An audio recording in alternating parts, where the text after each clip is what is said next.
ক্ষোভিত অসমীয়াৰ মনৰ জুইকুৰা যেন এক অগ্নিপিণ্ডলৈ ৰূপান্তৰিত হোৱাৰ পথত অগ্ৰসৰ হৈছে।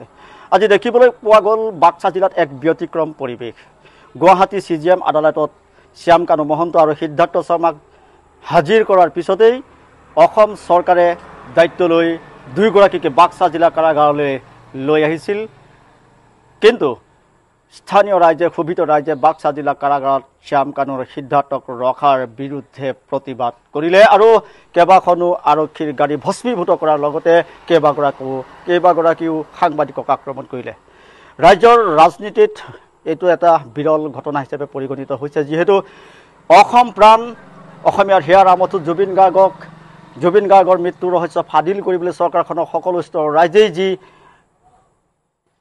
দাবী জনাই আহিছিল, তাৰ বিপৰীতে চৰকাৰখনে যেন এক লেহেমীয়া গতিৰে কথাখিনি ৰাইজক পাহৰাবলৈ চেষ্টা কৰা বুলি ৰাইজে ক্ষোভ উজাৰিছে। আৰু এই ক্ষেত্ৰত দেখিবলৈ পোৱা গ'ল আজি বাক্সা জিলাত নতুনকৈ প্ৰতিষ্ঠা কৰা কাৰাগাৰত জিলা কাৰাগাৰলৈ এই দুয়োগৰাকী অভিযুক্ত শ্যাম কানু মহন্ত আৰু সিদ্ধাৰ্থ শৰ্মাক লৈ যোৱা হৈছিল। যিহেতু বাক্সা জিলা কাৰাগাৰখন নতুনকৈ বনোৱা হৈছে, চূণ খালি তাত কোনো ধৰণৰ লেতেৰা পৰিৱেশ নথকা এক পৰিৱেশৰ মাজত এই দুয়োগৰাকী অভিযুক্তক বাক্সা জিলা কাৰাগাৰত ৰখাটোৱেই যেন বিপদ হ'ল অসম আৰক্ষীৰ কাৰণে, আৰু ইয়াৰ পৰিণাম ভুগিবলগীয়া হৈছে বৰ্তমান চৰকাৰখনে। যাই কি নহওক, জুবিন গাৰ্গৰ মৃত্যু প্ৰসংগক কেন্দ্ৰ কৰি সমগ্ৰ ৰাজ্য সমগ্ৰ ভাৰতবৰ্ষ উত্তাল হৈ আছে। সকলোৱে বিচাৰিছে যে জুবিন গাৰ্গে ন্যায় পাওক, আৰু এই ন্যায় প্ৰক্ৰিয়া লেহেমীয়া নহয়, খৰতকীয়া কৰি দোষীক দৃষ্টান্তমূলক শাস্তি প্ৰদান কৰক। কিন্তু তাৰ বিপৰীতে ক্ৰমান্বয়ে ৰহস্যখন হৈ গৈছে জুবিন গাৰ্গৰ মৃত্যু, আৰু এই কথাটোকে সহজে মানি ল'ব পৰা নাই সৰ্বস্তৰৰ জনসাধাৰণে। উজনিৰ পৰা নামনিলৈ, খৰিয়াৰ পৰা ধুবুৰীলৈ, ভাৰতবৰ্ষৰ বিভিন্ন প্ৰান্তত বিভিন্ন ৰাজ্যত আচলতে জুবিন গাৰ্গৰ এই মৃত্যু কেন্দ্ৰ কৰি ক্ষোভৰ অগ্নি জ্বলিবলৈ আৰম্ভ কৰিছে। আমি ইউ নিউজৰ দৰ্শকসকলক দেখুৱাই আছোঁ সমগ্ৰ পৰিৱেশ। আমি যিহেতু ইতিমধ্যেই সকলো পৰিৱেশ আপোনালোকৰ আগত উপস্থাপন কৰিছিলোঁ, তাৰপিছতো আজি যিবোৰ ঘটনা পৰিক্ৰমা হৈ গ'ল, এই ঘটনা পৰিক্ৰমাত আচলতে এটা অশনি সংকেত আমি দেখিবলৈ পাইছোঁ, যি অশনি সংকেত ভৱিষ্যত ৰাজনীতিৰ কাৰণে ভাল নহয়, ভৱিষ্যত সমাজ জীৱনৰ কাৰণে ভাল নহয়। আৰু জুবিন গাৰ্গৰ ন্যায় বিচাৰি থকা জনসাধাৰণে কিন্তু এই ন্যায়ৰ প্ৰসংগটো সুচাৰুৰূপে যদি নাপায়, তেন্তে কিন্তু এক ভয়ংকৰ বিপদৰ আগজাননী দিছে। এইটো এটা নমুনাহে। আজি বাক্সা জিলাত যি ঘটি গৈছে, এইটো এটা নমুনা, আৰু এনেকুৱা নমুনাৰেই এদিন যেন পৰিৱেশ বিশাল ভয়ংকৰ হৈ পৰিব, তাৰ পূৰ্বানুমান কিন্তু পোৱা হৈছে। এই ক্ষেত্ৰত অসম আৰক্ষী যদি সচেষ্ট নহয়, অসম আৰক্ষীয়ে যদি দৃষ্টান্তমূলক ব্যৱস্থা গ্ৰহণ নকৰে, আৰু অসম আৰক্ষীয়ে যদি তদন্ত প্ৰক্ৰিয়া সঠিক পথেৰে নিনিয়ে, SIT আৰু CIDৰ যিবোৰ তদন্ত প্ৰক্ৰিয়া, এই তদন্ত প্ৰক্ৰিয়াত কিন্তু সকলো ৰাইজে সন্তুষ্ট হৈছে তেনেদৰে ক'ব পৰা নাযায়। তাৰোপৰি মাজে মাজে ৰাজনৈতিক ব্যক্তিসকলে যি বক্তব্য আগবঢ়াইছে, এই বক্তব্যখিনিয়েও কিন্তু মানুহক ক্ষোভিত নকৰা নহয়।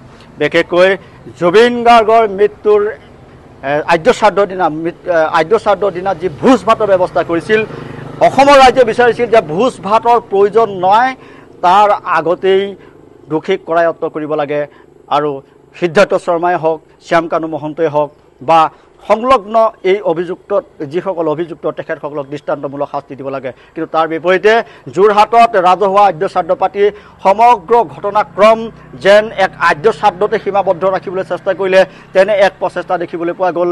আৰু তেতিয়াৰে পৰাই সকলো জনসাধাৰণৰ অন্তৰত একুৰা জুই উমি জ্বলি আছিল। এই জুইকুৰাৰ বহিঃপ্ৰকাশ ঘটিবলৈ ক্ৰমশঃ আৰম্ভ কৰিছে, আৰু এই ক্ষেত্ৰত চৰকাৰখনে SIT CID যদি সঠিক প্ৰক্ৰিয়াৰে তদন্ত নকৰে, তেন্তে কিন্তু ভয়ংকৰ বিপদ আহিব পাৰে। কিন্তু এটা কথা জনাই থ'ব খুজিছোঁ, সাধাৰণ যিসকল অপৰাধী থাকে, সেই অপৰাধীবোৰৰ ক্ষেত্ৰত দেখা যায় যে এনকাউণ্টাৰ কৰা হয়, বেলেগ প্ৰক্ৰিয়াৰে তেওঁলোকক যাৱজ্জীৱন কাৰাদণ্ড দিয়া হয়, খুব খৰতকীয়া ব্যৱস্থা গ্ৰহণ কৰা হয়। কিন্তু অসমৰ এটা সম্পদ হেৰাই যোৱাৰ পিছতো শাসনাধিষ্ঠ চৰকাৰখনেই হওক বা প্ৰশাসনেই হওক, বা এতিয়া গঠন কৰি দিয়া SIT বা CID যি লেহেমীয়া গতিৰে কাম আগবঢ়াইছে, এই ক্ষেত্ৰত কিন্তু জনসাধাৰণ সন্তুষ্ট হোৱা নাই।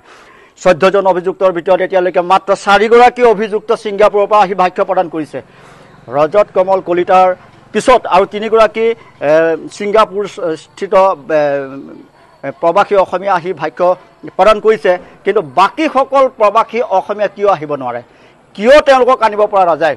গৌৰৱ গগৈ এটা কথা কৈছে যে যদি বিৰোধীয়ে এটা কথা কৈছে যে গৌৰৱ গগৈৰ প্ৰসংগত যদি পাকিস্তান লিংক চৰকাৰে দেখুৱাব পাৰে বা পাকিস্তানৰ লগত কেনেকুৱা ধৰণৰ সম্পৰ্ক আছিল এইখিনি ফাদিল কৰিবলৈ পাকিস্তানলৈ মানুহ যাব পাৰে, তেন্তে ছিংগাপুৰলৈ গৈ অসম আৰক্ষীৰ CID বা SIT কিয় সেই তদন্ত আগবঢ়াব নোৱাৰে বা কৰিব নোৱাৰে?